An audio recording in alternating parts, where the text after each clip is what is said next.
જ્યારે પણ સારો વિચાર આવે એને અમલમાં મૂકો. આ વિશ્વના અંદર જેટલા લોકો સફળ ગયા છે એ પોતાના ઇમ્પ્લિમેન્ટેશન સ્કિલથી સફળ ગયા છે, ખાલી થોટ સ્કિલથી સફળ નથી ગયા. સારા વિચારો તો ઘણાના અંદર આવતા હોય, પણ ઘણા ખાલી ખયાલી પુલાવોના જેમ વિચારો જ કર્યા કરે, એને આચરણમાં મૂકે જ નહીં. તો લૌકિકના અંદર પણ અગર તમને સફળતાને પ્રાપ્ત કરવી છે, you need to have that implementation skills inside you. If you don't have that implementation skills inside you, you can not get the success and the desire results what you want to. ઘણા ખાલી વિચાર જ કરી શકે, but they don't have that ability, that quality to execute that thought into the implementation. And when you only have the ability to think, you just think and you just be happy in thinking. But some people are of different quality. They think and they implement and then become happy. A implementation skill જેના અંદર છે એ જ સફળ થઈ શકે, એ જ સક્સેસને પ્રાપ્ત કરી શકે. તો વિચારવાળા લોકો બહુ છે આ વિશ્વના અંદર. એ સારા સારા થોટ્સ આપે, સારી એડવાઇસ આપે, સલાહ આપે, હવાર પડે ને ફોરવર્ડ મોકલે, અને પછી એ ફોરવર્ડ એના જ જીવનમાં ઇમ્પ્લિમેન્ટ ના થતું હોય. ઘણા લોકોનો નેચર હોય, સવાર પડે ને બધા ફોરવર્ડ જાત જાતના મોકલે, પછી લોકો હા હા કેટલા સારા વિચાર, જો કે એના હતા જ નહીં, એ તો કોઈ કે ના હતા ને એને ફોરવર્ડ કરેલા, અને પછી બધા એપ્રિશિએટ કરે કેટલા સારા વિચાર છે. પણ એ જ ફોરવર્ડ જીવનમાં એને કામ નથી લાગતું, એને રિવાઇન્ડ કરીને જોવાની જરૂર છે તો કેટલા ફોરવર્ડ કર્યા, જો તારા જીવનમાં કેટલા કામ લાગે છે. તો વિચાર કરવા વાળા લોકો બહુ છે, ઇમ્પ્લિમેન્ટેશન સ્કિલ્સ બહુ ઓછા લોકોમાં હોય છે. જેનામાં ઇમ્પ્લિમેન્ટેશન સ્કિલ છે એ જ કોઈ શિખર સુધી પહોંચે છે. અને ઇમ્પ્લિમેન્ટેશન સ્કિલ એટલે કંઈ પણ સારો વિચાર આવે, કંઈ પણ શુભ સંકલ્પ જાગે, એને તરત આચરણમાં મૂકો, અને જીવનના અંદર વિચારોની સુગંધ કરતા આચરણની સુગંધ જ યાદગાર રહેતી હોય છે. ભાઈ, કોઈ સારું ફૂલ હોય અને એની સુંદરતાને આપણે નિહાળીએ અને એને આપણે એપ્રિશિએટ કરીએ, આ ફૂલ બહુ સરસ છે, પણ એ ફૂલના અંદર જ્યારે સુગંધ હોય છે ત્યારે આપણું હૃદય એને એપ્રિશિએટ કરે છે.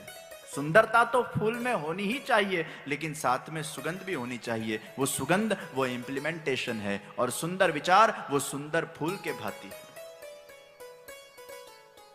कथाने તમે શ્રવણ કરો પણ એકાદ વાક્ય પણ જો ઇમ્પ્લિમેન્ટ કરો, આપણે સાંભળીએ છીએ ઘણું, પણ એકાદ શબ્દ પણ જો ઇમ્પ્લિમેન્ટ કરીએ, અહીંથી સાંભળીને અહીંથી જતું રહેતું હોય છે. ગરમ તવેતા ઉપર એક બૂંદ પાણી પડે, વરાળ બનીને ઉડી જાય. આપણા પણ ગરમ અહંકાર રૂપી મન રૂપી તવેતામાં એ સત્સંગની બૂંદો પડતી જાય, વરાળ બનીને ઉડતી જાય. ભાઈ, પણ વિરલ છીપલાઓ હોય જે વરસાદની બૂંદમાંથી એકાદ બૂંદને પોતાના અંદર ગ્રહણ કરી લે અને એ છીપલામાંથી મોતીઓ પ્રગટ થાય. એમ સત્સંગમાંથી એકાદ બૂંદ પણ જો જીવનના અંદર સમાઈ જાય, આપણું જીવન એ મોતીઓના જેમ પ્રેશિયસ બની જાય, રત્નોના જેમ પ્રેશિયસ બની જાય. એકાદ રત્ન પણ, એકાદ બૂંદ પણ, એકાદ મોતી પણ જો અહીંયાથી લઈને જઈએ, એટલે નિયમ લેવાનો છે. કથાનો છેલ્લો દિવસ એ નિયમનો દિવસ છે, એ ખંખેરવાનો દિવસ નથી, કંઈક પામવાનો દિવસ છે. કુછ લેકે જાય, કણિકા લેકે જાય. આ સત્સંગ પ્રસાદ છે ભાઈ. ઘણાના ત્યાં આપણે જે એક ભોજન ના કરવું, આપણે કણિકા લઈશું અમે, અને અમે તો એમાં જ ટેવાયેલા છીએ. મૌલેશભાઈ, પધરામણીઓમાં જઈએ એટલે પછી એટલું બધું લોકો મૂકે, ડ્રાય ફ્રૂટ મૂકે ને લીલા મેવા મૂકે, જાત જાતનું મૂકે, પછી એમાંથી એક બદામ લઈએ, પછી કે આટલું જ જે છે ભાઈ, અમારે 12-15 જગ્યા જવાનું, એક એક બદામ ખાય તો 15 બદામ થઈ જાય.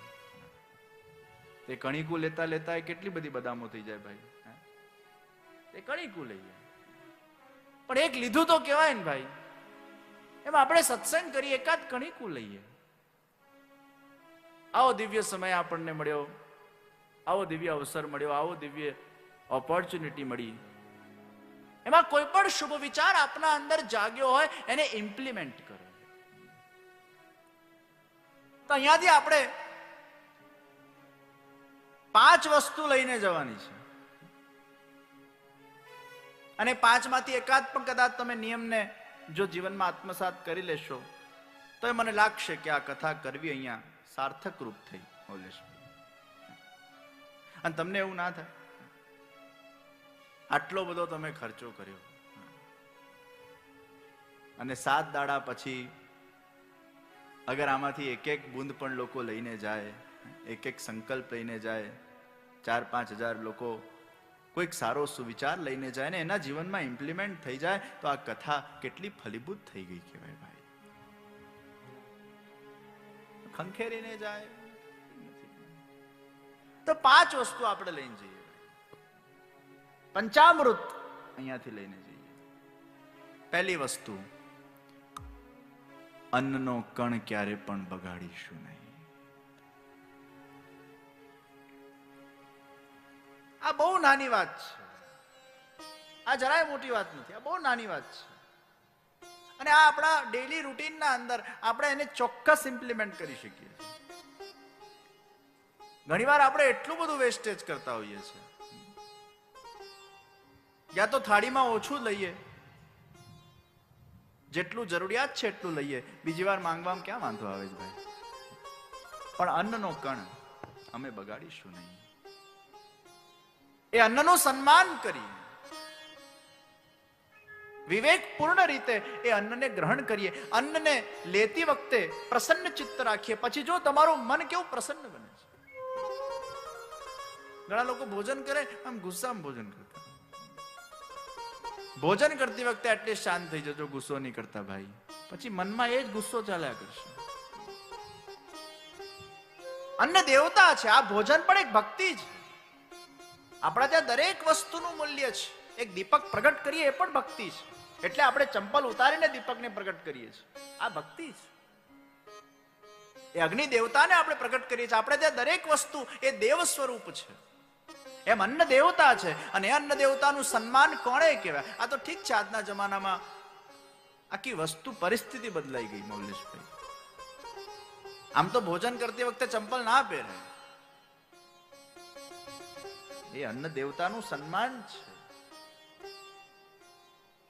ચંપલ પહેરીને ભોજન ના થાય ને ચંપલ પહેરીને ભોજન ન બનાવાય.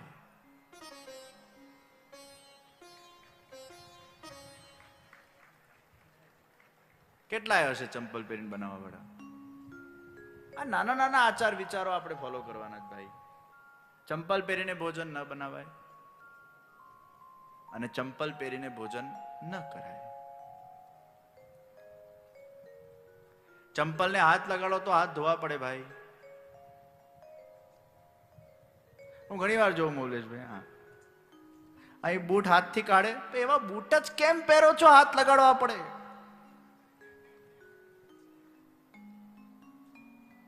અને હાઇજેનિકલી નહીં સારું ભાઈ. આ છોકરાઓ બેઠા જ બધા સારું હાઇજેનિકલી. તમે બૂટ હાથથી કાઢો, એ બૂટ જાત જાતની જગ્યાએ ફરેલું હોય, પછી એ હાથ તમે 10 જગ્યાએ લગાડો, હાઇજેનિકલી નથી સારું યાર. અને પાછા મને તો તકલીફ શું થાય, હું તો ઘણી વાર જોઉં જ નહીં. આંખ આડા કામ જોવો તો તકલીફ થાય ને, જોવાનું જ નહીં યાર. આ બધું જોવો તો પછી દોષ આવી જાય.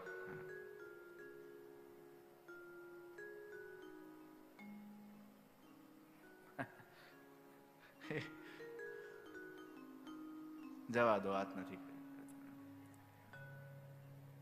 પણ આ બૂટ કાઢીને પછી સીધી આરતી પકડે. ક્યાં બધું ને હાથ ધોવા પડે ભાઈ. આ જનરલ આચાર વિચાર આપણામાં નથી હોતા. બૂટ અડકીને આપણે હાથ ધો, પણ બૂટ જ એવા, એ નિયમ લઈ લો. બૂટ એવા પહેરો જ નહીં કે જેને હસ્તનો સ્પર્શ કરવો પડે. આવા નાના નાના નિયમો લો જીવનમાં. હાથ જ ના અડવું પડે. હું કામ એવા સેન્ડલ આપણે પહેરવા જોઈએ જેમાં હાથ લગાડવા પડે? આપણે હાથ લગાડવાનો વિષય જ ના જોઈએ. એવી પરિસ્થિતિ જ ઊભી નહીં કરવાની કે જેમાં હસ્તનો સ્પર્શ કરવો પડે. આ નાના નાના નિયમો લેવાની જરૂર છે. અને આ તો પેલું સ્પ્રે બોટલ નથી આવતી, હાથે રાખો, ગાડીમાં રાખો, ઘરમાં રાખો, તરત હાથ અને સ્પ્રેથી હાથ, એ બહુ સારા. મોડાથી ગ્લાસ પીએ, જૂઠણ કરે, પછી બસ 10 જગ્યાએ અડકે, એટલે બધે જૂઠણ થયું, એઠું થયું. એ જ હાથથી મોબાઈલ અડકે. કેટલા લોકો અહીંયા બેઠા હશે જે મોડાથી પાણી પીધા પછી હાથ નહીં ધોતા હોય? એ પદ્ધતિ જ નથી. એ આપણી સંસ્કૃતિની પરંપરાઓ ભૂલાઈ ગઈ છે. એ બધું એઠું કરીએ છીએ, બધું જૂઠણ કરીએ છીએ, આખું ઘર આપણે અશુદ્ધ બનાવીએ છીએ. તો મોડાથી પીધા પછી આપણે હાથ ધોઈએ છીએ ભાઈ, બધું એઠું કરીએ છીએ. તો અન્ન ગ્રહણ કરતી વખતે પ્રસન્ન ચિત્ત રાખીએ, ગુસ્સામાં ન કરીએ, ઈર્ષામાં ન કરીએ, દ્વેષમાં ન કરીએ. એનું ઘણા ગુસ્સામાં લાત મારી દેતા હોય છે થાળીને, નથી જમવું, જાઓ મારે. આ અપમાન છે અન્ન દેવતાનું. ગુસ્સામાં લાત મારી દેતા હોય છે. તો અન્નનો કણ અમે બધા બગાડીશું નહીં, આ પહેલો નિયમ. બીજો નિયમ આપણે લઈએ કે આપણા અંદર જાણે અજાણે ઘણા બધા દોષો આવી જતા હોય છે, વિકારો આવી જતા હોય છે, અવિદ્યાઓ આવી જતી હોય છે. આપણે ગૌમૂત્રનું સેવન કરીએ ના, ગભરાશો નહીં. ગૌમૂત્ર એટલે કદાચ લિક્વિડ ગૌમૂત્ર, ગભરાશો નહીં. પણ આપણે કેપ્લેટ તો લેવાય ને ગૌમૂત્રની, ટેબ્લેટ ના લેવાય? ગૌમૂત્રની ટેબ્લેટ.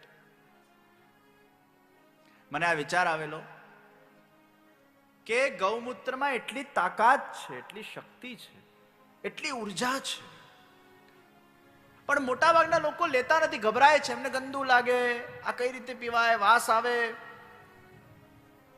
પછી ઘણીવાર ઓથેન્ટિકેશનનો વિષય આવે, કદાચ કોનું મૂત્ર કેવું હોય, એમાં કંઈક રોગ બીજો અમને નીકળી પડે. આવા બધા વહેમ મગજમાં ભરાયેલા હોય છે. તો એ ગૌમૂત્ર લોકો લઈ શકતા નથી, પણ 108 ડિઝીઝની દવા છે. મેમરી શક્તિમાં ઉપયોગી છે, સત્વગુણ વધારવા માટે ઉપયોગી છે, ગુસ્સો શાંત કરવા માટે ઉપયોગી છે. કારણ કે ગુસ્સો તમો ગુણથી આવે ને સત્વગુણ વધે તો ગુસ્સો ઘટે. ગાય ગુસ્સો કરે? તમે જેનું મૂત્ર પીવો ને જેનું દૂધ પીવો, તમે એના જેવા બનો.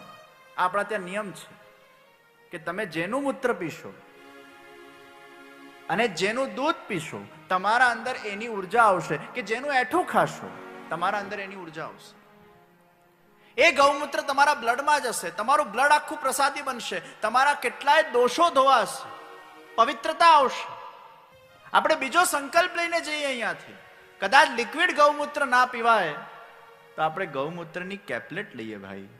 કેપ્સ્યુલ પણ નહીં, કેપ્લેટ. કેપ્સ્યુલમાં પાછું જિલેટિન આવે, નોન વેજીટેરિયન થઈ જાય. કેપ્લેટ. મારી ગઈ કથામાં જગદીશભાઈ નાથાભાઈએ જે કથા રાખી હતી, એમાં એક દિવસ મૌલેશભાઈ આવેલા અને હવન પછી મારા પાસે બેઠા હતા. અનાયાસ, આ કોઈ પ્લાનિંગ નહીં, કઈ જ નહીં. અને મેં મારો એક વિચાર પ્રગટ કર્યો કે હજી સુધી ગૌમૂત્ર ઉપર કેપ્લેટ બનાવવામાં આવેલી નથી અને ઘણા બધા લોકો વંચિત રહી જાય છે. ગૌમૂત્ર પીતા નથી લોકો અને ઘણા ડરે છે પીવાથી. તો આપણે કંઈક એ રીતે જો એની ટેબ્લેટ બનાવીએ, એ વખતે અનાયાસ કંઈક ઠાકોરજીની ઈચ્છા હશે, વાતમાંથી વાત નીકળી અને મૌલેશભાઈના મનમાં સંકલ્પ જાગ્યો કે જે આપ જો આજ્ઞા કરતા હો તો અમે બાન લેબ્સ દ્વારા ગૌમૂત્રની કેપ્લેટ્સ બનાવીએ અને એમાંથી જે પણ વેચાણમાંથી પૈસા ભેગા થાય એ અમે કૃષ્ણ સંસ્કાર વર્લ્ડના અંદર ડોનેટ કરીશું.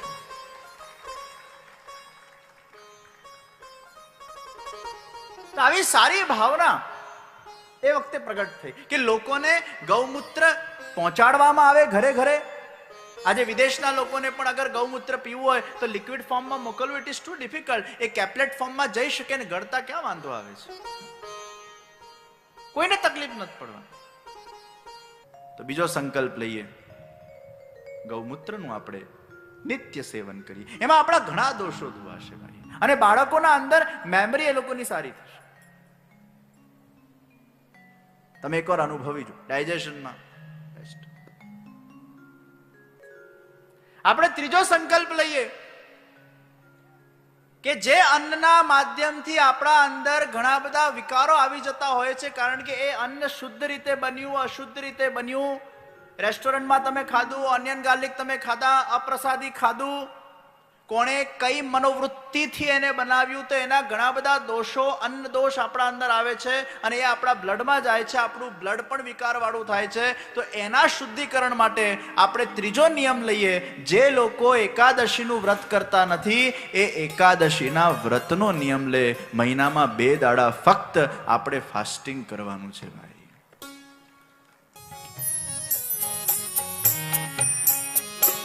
જેણે એકાદશીના વ્રત કીધા છે, જેણે એકાદશીના વ્રત કીધા છે, એના 5 પદાર્થ સીધા છે, એના 5 પદાર્થ સીધા છે. એને પ્રભુએ પોતાના કરી લીધા છે, એને પ્રભુએ પોતાના કરી લીધા છે. ધન એકાદશી, ધન એકાદશી, એકાદશી કરીએ તો વ્રજ સુખ પામીએ. ધન એકાદશી, ધન એકાદશી, એકાદશી કરીએ તો વ્રજ સુખ પામીએ. એકાદશી કરીએ તો વ્રજ સુખ પામીએ. સવારે બ્રહ્મ મુહૂર્તમાં ઉઠવાનું. એકાદશી ક્યારે ફળે ભાઈ? ખાલી સાબુદાણાના ખીચડી ખાવાથી, પેટીસ ખાવાથી, બટાકાના, એ ખાવા પૂરતી એકાદશી નથી. એ એકાદશીના રૂલ્સ રેગ્યુલેશન છે. અને આવી એકાદશી કરો તો એકાદશી ફળે. તો એકાદશીમાં શું કરવાનું? સવારે 4 વાગે ઉઠવાનું બ્રહ્મ મુહૂર્તમાં. મહિનામાં 2 દાડા તો એવા કાઢો કે બ્રહ્મ મુહૂર્તમાં આપણે ઉઠીએ. આ નિયમ લેવાનું છે, આ સંકલ્પ લેવાનો, આ ધારવાનું છે. અલાર્મ લગાડીને સુવાનું, ડિસિપ્લિન લાવવાનું છે. સવારે 4 વાગે ઉઠીએ. ઉઠતા સાથે મૌન, કઈ જ વાતચીત નહીં, કઈ બોલવાનું નહીં. આપણે મહિનાના 2 દાડા તો મૌન પાડીએ ભાઈ. કેટલું બોલ બોલ બોલ બોલ કરતા જ હોય છે. સવારે ઉઠતા સાથે મોબાઈલ આપણા હાથમાં જ આવી જાય. સૂતા પહેલા પણ મોબાઈલ આપણા હાથમાં હોય. ઠાકોરજી જેમ વાસુરી એમના સાથે રાખતા, આપણે મોબાઈલ સાથે રાખીએ છીએ. ઉઠતા સાથે મૌન. 2 કલાક મૌન પાડો, 3 કલાક મૌન પાડો. એકાદશીના દિવસે 3 કલાક મૌન પાડો. અને સ્નાન કરીને કોઈ એક માળાનું અનુષ્ઠાન કરો, ધ્યાન કરો, મેડિટેશન કરો. એ ભગવદ નામનું જાપ કરો. જાપ કરવામાં બહુ શક્તિ છે. તમે અનુભવ કરી જુઓ કોઈ વાર. આ તો આપણે કરતા નથી, કોઈના પાસે ટાઈમ નથી. ઘણી વાર એમ વિચાર આવે એમ જપ કરવાથી શું મળતું હોય, અને પાછા અધીરા એટલા થઈ જાય 2-4 જપ કરીને પછી તરત ફળ માટે રાહ જોઈને બેસતો હોય. એવું થોડું થતું હોય. એને સિદ્ધ કરવું પડે. તો એકાદશીના દિવસે કોઈક માળા કરો, શ્રી કૃષ્ણ શરણમ મમની કરો. એકાદશીના દિવસે કોઈ પણ મંત્રનું અનુષ્ઠાન કરો. 11 ઇન્દ્રિયોને શુદ્ધ કરવાની છે. 11 ઇન્દ્રિયોને આપણે પોષણ આપીએ છીએ જાપના માધ્યમથી, મનનના માધ્યમથી, ચિંતનના માધ્યમથી. એકાદશીના દિવસે જૂઠું બોલો એટલે પોઈન્ટ કપાયા. એકાદશીના દિવસે ગુસ્સો કરો, પોઈન્ટ કપાયા. એકાદશીના દિવસે વ્યસન કરો, પોઈન્ટ કપાયા. એકાદશીના અંદર તમે પિક્ચર જુઓ, સિરિયલ જુઓ, પોઈન્ટ કપાયા. આમાંથી કેટલાય લોકો જેટલાય આંગળી ઊંચી કરેલી હશે, આ કોઈ રૂલ્સ ફોલો નથી કરતા. આપણે આમ એકાદશી કરીએ છીએ, એમ કહીએ છીએ કે મેં ઉપવાસ કર્યો, પણ ઉપવાસના સાથે સાથે તમારે ઇન્દ્રિયોનો નિગ્રહ પણ કરવો પડે. એક બાજુ તમે ઉપવાસ કરો અને બીજી બાજુ પિક્ચરો જુઓ, તો એ ઉપવાસ ના કહેવાય, ઉપવાસ તૂટી ગયું કહેવાય. તમે જુઠ્ઠું બોલ્યા, ઉપવાસ તૂટી ગયો કહેવાય. તમે ગુસ્સો કર્યો, ઉપવાસ તૂટી ગયો કહેવાય. તો એકાદશીના દિવસે આ બધી વસ્તુઓનો પણ આપણે ધ્યાન રાખવાનું છે. આખો દાડો કાઢીએ તો પ્રયત્ન કરીએ એ સાત્વિકતાથી નીકળે અને કેવલ સત્વગુણનું સંચાર આપણી ઇન્દ્રિયોને આપણે એ દિવસે કરવાનું છે. એકાદશીના દિવસે ભોગ કરવાનો નથી. એ યોગનો દિવસ છે, ભોગનો દિવસ નથી. એટલે આપણે ભોજનમાં પણ ભોગ નથી કરતા, દૂધ અને ફ્રૂટ પર કરીએ છીએ સવિશેષ. કોઈને ડાયાબિટીસ હોય, તબિયત ખરાબ હોય અને એ બીજું ભોજન કરે અલગ વાત છે, ફરાર, પણ દૂધ અને ફ્રૂટ પર થાય છે. આ શ્રેષ્ઠ એકાદશી છે. અને આમ પણ ડાયજેશન માટે સારું ભાઈ. આયુર્વેદ કહે છે કે તમે જે પણ ખાઓ છો એમાંથી 5% પચતું નથી, 95% પચે છે. મારા ડાયાભાઈ તો આયુર્વેદના ખૂબ જાણકાર છે. આજે સવારે મને એટલી સરસ સરસ વાતો કરી. એમને તો ગામડામાં કેટલા બધાના ઓપરેશનો પણ કરી નાખ્યા, ચીરા મારી મારીને સીવી કાઢ્યા. અને પાછા ઓપરેશન કરવાની પદ્ધતિ તો સાંભળો. સામેવાળાને કે શ્રી કૃષ્ણ શરણમમાં બોલતા આવડે જ તને? પેલો કે હા, મને ઓપરેશન કરતા નથી આવડતું, પણ તને કૃષ્ણ ભગવાનનું નામ બોલતા આવડે છે ને, તો તું તારી નૈયા પાર. અને આમ ચીરી નાખે ને સીવી નાખે, કોથળું ખોલે ને જેમ બંધ કરી નાખતા હોય. એવી શક્તિ ભગવાને એમને આપેલી, અને પાછા સફળ ઓપરેશનો કર્યા. આ રીતે ભગવત નામમાં વિશ્વાસ રાખીને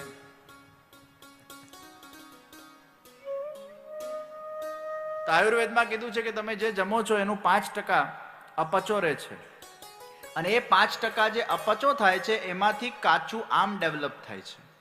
અને જે કાચું આમ ડેવલપ થાય છે એમાંથી ઘણા બધા ડિઝીઝ ડેવલપ થાય છે. એ કાચું આમ ડેવલપ ન થાય એ 5% જે અપચો આપણા અંદર ભરાતો જાય, એને પચાવવા માટે આપણે એકાદશીનું વ્રત કરવાનું છે, ફાસ્ટ કરવાનું છે. તો ત્રીજો સંકલ્પ લઈએ, એકાદશી કરવાનો. ચોથો સંકલ્પ લઈએ,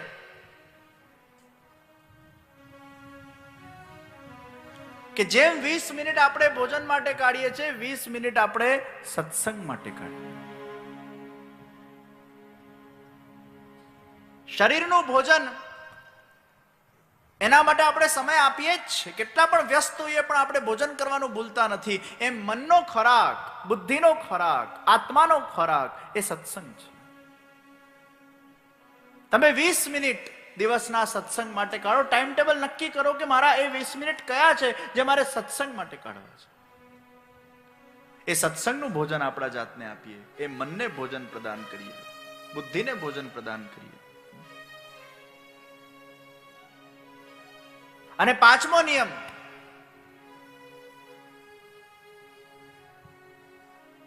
વર્ષમાં એકવાર કોઈક તીર્થયાત્રા પર જઈએ.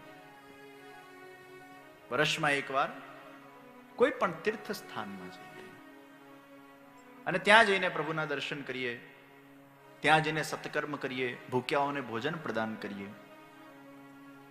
આ 5 સંકલ્પો એ પંચામૃતના રૂપે આપણા જીવનના અંદર અગર આવી જાય, એકલું દૂધ પીઓ, એકલું દહીં ખાઓ, એટલું ઘી ખાઓ, એકલું મધ ખાઓ, એકલું ખાંડ ખાઓ, મજા ના આવે. પણ આ 5 વસ્તુ જ્યારે ભેગી થાય ત્યારે પંચામૃત બને. એમાં 5 નિયમો જે વ્યક્તિ ભેગા થઈને લઈ શકે, એનું જીવન એ પંચામૃત સમાન બની શકે, એનું જીવન પવિત્ર બની શકે, એનું જીવન નિર્દોષ બની શકે.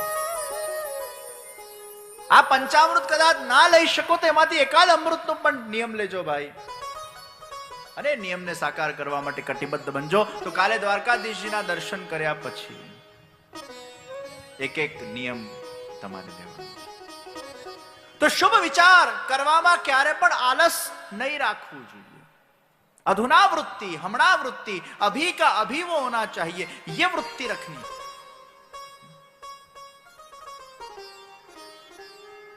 દ્વારકાધીશજી આજે મૌલેશભાઈના ઘરે પધાર્યા છે. એક અનેરો આનંદ છે.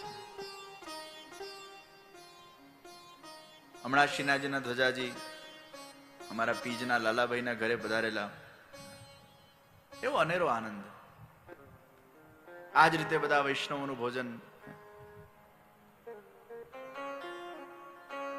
સત્સંગ પછી ભોજન, દર્શન પછી ભોજન, એની એક વિશેષ તૃપ્તિ છે, અલૌકિક આનંદ છે. तो अधुनावृत्ति, सम्यक आपती समाप्ति, कुछ यहां से प्राप्त करके जाना है, एक आध बूंद यहां से लेकर जानी है. એટલે કીધું આજનો લાહો લીજીએ રે, કાલ કોણે દીઠી છે ભાઈ. એક ગેમ રમીએ, ચાલો હાલો, આંખ બંધ કરો બધા. હું ઘણી બધી વાર ગેમ રમાડું છું. આમાં શું છે કે આપણા અંદર વિચારો ઘણા હોય છે પણ ક્લિક નથી થતું, અને ઘણી સારી વસ્તુ આપણને ખબર પણ હોય છે ક્લિક નથી થતું. ભાઈ ઇલેક્ટ્રિસિટી કેટલી પણ હોય પણ જ્યાં સુધી બટન ના દબાવો ને અજવાળું ના આવે. ઇલેક્ટ્રિસિટી કેટલી પણ હોય. આપણે આંખ બંધ કરીએ, ચાલો બે આંખના વચ્ચે ધ્યાન કેન્દ્રિત કરો. તમારી જે ઉંમર હોય એનું સ્મરણ કરો. ઉંમરના આંકડાને બે આંખના વચ્ચે લાવો.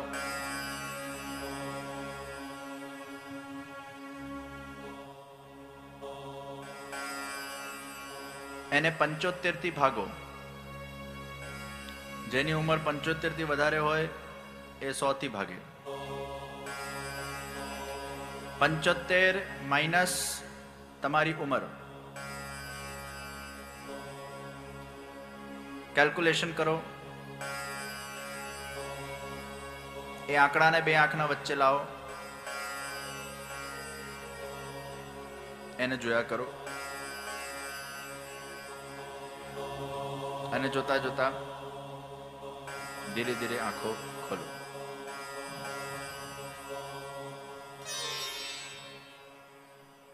આ જે આંકડો આવ્યો ને એટલા વર્ષ આપણી જિંદગી છે ભાઈ. આ બહુ સિમ્પલ છે. 75 મેં એટલે કીધું કે 75 પછી એ જેટલા જીવીએ છે એ બોનસ છે ભાઈ. કારણ કે પછી ઠેકાણું નહીં. કાંધાનો દુખાવો, સાંધાનો દુખાવો, પગનો દુખાવો, જાત જાતના ઓર્ગન્સ આપણા બગડવા લાગે, પછી ઠેકાણું નથી. પછી જેટલું જીવીએ છે એ બોનસ છે. પણ 75 થી ભાગીને જે આંક તમને દેખાયો, હવે તમારા જાતને કહો, આ જપ કરતી વખતે રોજ તમારા જાતને કહેવાનું છે કે મારા પાસે આટલા જ વર્ષ રહ્યા છે, બહુ ઓછો ટાઈમ રહ્યો છે ભાઈ, અને એ સમયને હવે મારે દિવ્ય બનાવવું છે. પરિવાર માટે તમે કર્યું, સમાજ માટે કર્યું, હવે આત્મકલ્યાણના રાહ પર આપણા જાતને લઈ જવાનું છે. આધ્યાત્મિક કાર્યોની સુગંધ જીવનમાં ફેલાવવાની છે. માનવતાના કાર્યોની સુગંધ ફેલાવવાની છે. इसलिए मैं हर बार कहता हूं 55-60 વર્ષ પછી સુધી ભોગ કરજો, પછી ભોગ આપજો ભાઈ. પછી ગ્લોબલ વિલેજ કોન્સેપ્ટ, આ વિશ્વ મારું ઘર છે, વિશ્વ મારું પરિવાર છે, આ ભાવને જાગૃત કરવાનું છે. પૂરા વિશ્વ મેરા પરિવાર.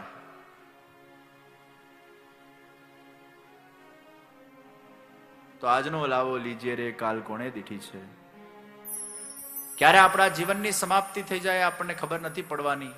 આજના સમાપ્તિના દિવસે કોઈ એકાદ સૂત્ર એવો લઈને જઈએ જે આપણા જીવનને સુગંધિત કરે, જે આપણા જીવનને પલ્લવિત કરે, જે આપણા જીવનને એક દિશા પ્રદાન કરે, જે આપણા જીવનને કલ્યાણના માર્ગ પર આગળ લઈ જાય.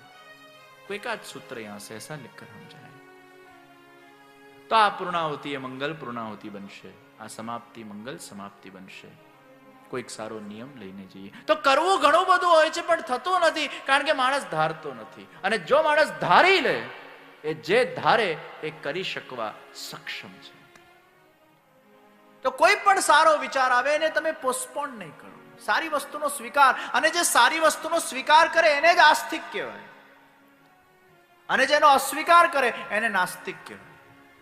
સારી વસ્તુનો સ્વીકાર એ આસ્તિક, સારી વસ્તુનો અસ્વીકાર એ નાસ્તિક. અને સારી નો સ્વીકાર અને અસ્વીકારના વચ્ચે વિજ્ઞાન છે. તો એક બાજુ આસ્તિક છે, એક બાજુ નાસ્તિક છે, વચ્ચે વિજ્ઞાન છે. આસ્તિક એટલે જે માને છે આ છે, એમાં પછી બે પક્ષ નથી, બે મત નથી, કોઈ દ્વંદ નથી. ये है, ईश्वर है, इसका 100% मैं स्वीकार करता हूं, ये आस्तिक.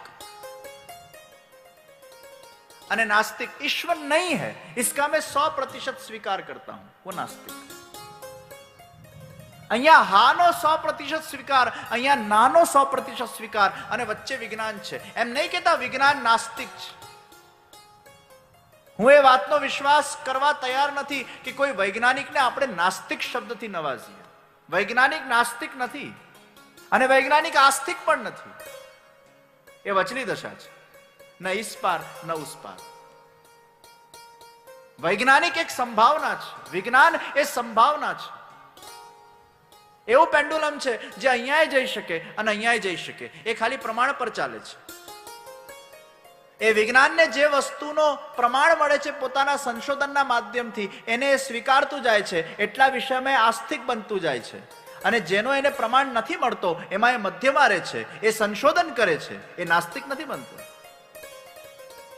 આપણે ભૂલ કરીએ છીએ કે વૈજ્ઞાનિકોને આપણે નાસ્તિક નામ આપીએ છીએ કે આ તો બધા સાયન્ટિસ્ટો છે, ભગવાનને માનતા નથી. ના, એ ભગવાનને માની શકવાની સંભાવના વાળો છે, અગર એને ભગવાન દર્શન આપી દેતો, એનો નકાર નથી કરતો. तो आस्तिक और नास्तिक के बीच में वैज्ञानिक है. પણ નાસ્તિક કેવો છે ખબર છે? એમાં સંભાવના જ નથી, એને ફૂલ સ્ટોપ મારી દીધું. વિજ્ઞાન એ કોમા છે, નાસ્તિક ફૂલ સ્ટોપ છે, એ કે પૂરું થઈ ગયું, ભગવાન નથી જ. અને નથી જ ને સાબિત કરવા માટે દલીલ આપશે કે જો આ કારણો છે કે જેનાથી ભગવાન નથી એવું સિદ્ધ થાય છે. એ નથી પહેલાથી એને સ્વીકારી લીધું છે અને પછી એની દલીલ કરે છે. એટલે જે વ્યક્તિ એવું કહે છે ભગવાન છે, એના સામે દલીલ કરે છે ભગવાન નથી, અને પોતાના જાતને પ્રૂવ કરવા માટે, પોતાની ટાંગડી ઊંચી રાખવા માટે સામ દામ દંડ ભેદનો પ્રયોગ કરવાની એની ક્ષમતા હોય, એ નાસ્તિક છે. અને એક આસ્તિક છે જે કહે છે જ, એમાં કોઈ બે મત નથી, एक विश्वास, एक श्रद्धा, उसके बीच में विज्ञान है. શ્રી પ્રભુને પ્યારા શ્રી યમુનાજીના લાડીલા એવા રસિક સત્સંગી વૈષ્ણવોને જે શ્રીના આ વચનામૃત ગમ્યા હોય તો આ વિડીયોને લાઈક કરજો, શેર કરજો અને કમેન્ટ બોક્સમાં જય શ્રી કૃષ્ણ જરૂર લખજો. અને અમારી ચેનલ શ્રી વલ્લભ સત્સંગને સબસ્ક્રાઈબ કરવાનું ભૂલશો નહીં. સર્વે વહાલા વૈષ્ણવોને ભાવથી જય શ્રી કૃષ્ણ.